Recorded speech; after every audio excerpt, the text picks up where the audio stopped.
Hello, everybody. These are your talking points for this week, January 19th. So let's go. On Wednesday of this week, we had I call it a visionary meeting, and I don't know what the proper name for it was, but Brent Todarian was here, and he is an urban planner, and he sat down with over 800 people registered. I'm not sure how many were in the room, but the Living Arts Center was pretty full as he talked about what the next 50 years looks like here in the city of Mississauga. It was a fantastic event, and the replay will be coming soon. But here were some of my takeaways from it.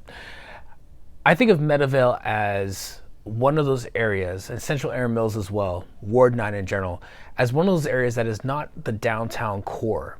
And it's almost like Brent gave us the permission to leave it as a suburb and then challenge us to think about it in this way. How do we suburb well? You are a municipality that has urban pieces and suburban pieces.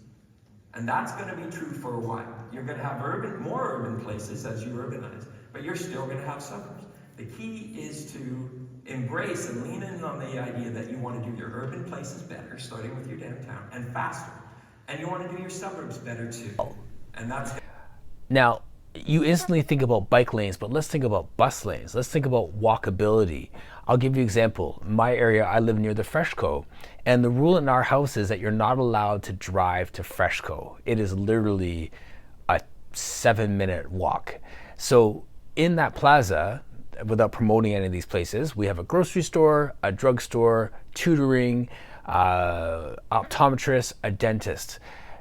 If the suburbs are planned in a way where the things that you need most are within walking distance, that's when you're suburbing well. We don't have to jump in a car for every single thing that we need to do. The other thing that Brent was really focused on was not saying that this is a war on the car, but rather a way to live in a way that is healthy and promotes just an active lifestyle.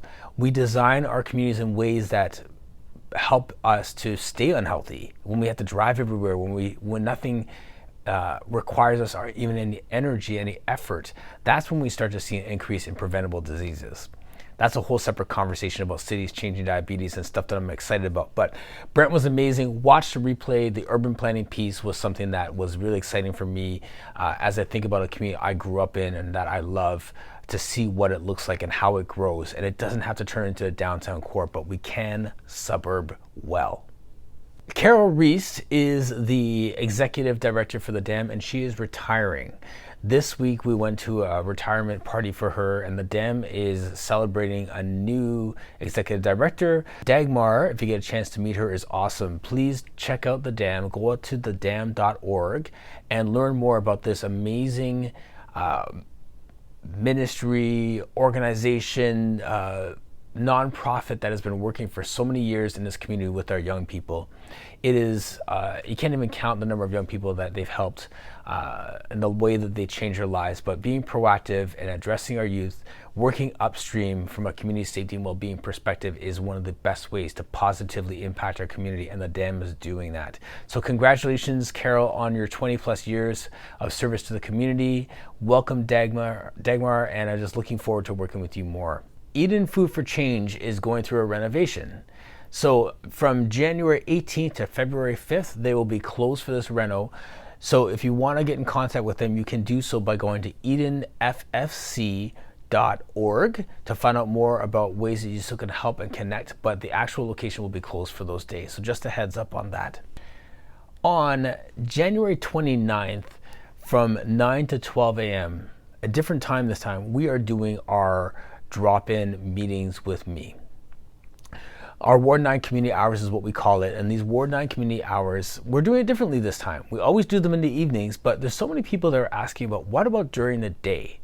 So we're setting it up, and on the 29th at 9 to 12 at Meadowvale Community Center, we will be doing our community hours. So please sign up for that. Go to ward9.ca, and when you're coming, please bring a non-perishable food item to support Eden Food for Change.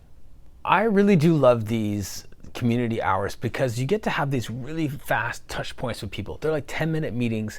Come in, share your needs, have your sheet of paper ready, And then we usually have Michelle or Monica in the room too and taking notes so we can follow up and reach out to the right people and get all the information that you need. So it's a quick touch point, but I love it. We get to meet people and then we continue to build the relationship from that. So it's been such a great thing. So thank you even to Pat Sato for doing these first. We're just continuing that work and building off of it. So this is a great initiative. Please sign up, ward9.ca, to check that out. This Sunday, January 21st at 10 a.m., we will be at Tahini's restaurant at 6040 Glen Erin for their grand opening. We got the certificate. I made a post about it already. Bam, right there. Please check them out and support them, not just on Sunday, but whenever you get a chance. Some great healthy food options. And just on a sidebar, in case you think that I'm just showing favoritism towards one business and not another, let me know what you're doing so I will be there. We want to support all these Ward 9 businesses, want to see them grow and prosper and hire our students and do all those things. Some planning committee meeting information that's coming up as a recap from our committee and council meetings that we had this week. One of the things that is coming up is a zoning bylaw, a city building bylaw actually, and it is to extend the building permit application process for temporary tents and seasonal outdoor retail. Being very sensitive to what's happening in the federal realm with the CEBA loans coming back and these businesses that are really trying to get on their feet, Councillor Dasco brought this forward to extend the amount of time that we can do these permits. So this is a great way to continue to support our local businesses. So that came up. It'll be back up at Planning Committee on Monday as well. If you are around on Wednesday for Bell Let's Talk Day, we're going to be doing a flag raising here at Celebration Square. So that is Wednesday, January 24th. Please join us, and you can learn more at Belll.ca/letstalk. So we're going to be doing a flag raising at the Celebration Square flag raising spot right there in the center, and that'll be Wednesday morning that we're doing that. On January 24th, General Committee, we're going to see a notice of motion coming forward from Councillor Tedrow, and I just want to read a piece of it. And what it's doing is highlighting the taking action on auto theft, and we are supporting the provincial and federal governments and all of their activity to address auto theft in this area. So the motion that's coming forward says that we will be directing staff to develop and report back to council a program for the distribution of Faraday bags. Those are the bags that block the signal to your car so people can't basically steal your car from your key fob. By protecting that signal, then it can't be interfered with and they can't use that as a means to getting into your car. There's been other jurisdictions that have been working with authorities and partnering as municipalities on it. So we want to join that fight and do everything that we can to help address this organized crime federal problem, not just a local Mississauga thing, but a nationwide issue with auto theft. So we want to do our part. So that is coming to council on this Wednesday. Another deputation that will be coming forward will be Michael Douglas from the Mississauga Arts Council. This is Mississauga's 50th year, and we have all kinds of initiatives that are coming up. And Michael will be sharing some of the things that Max initiatives to support Mississauga's 50th anniversary. Michael is the executive director of Mississauga Arts Council. And I'm also looking forward to having conversations with him about Ward 9 initiatives.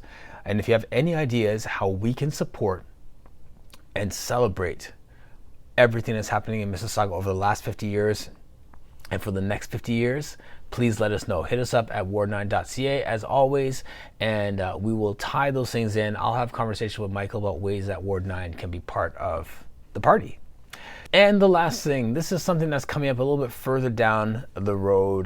The Trillium Health Partners is doing their Hazel McCallion Walk for Health, and they're looking for committee members. So if this is something that you are passionate about, helping people, being part of a committee and part of an organization that is going to mobilize and raise money and support the community through our Trillium Health Partners hospitals, please let us know and we can forward the information on to the right parties to get you involved. That's about it. Have a fantastic weekend, and we'll be back at it next week.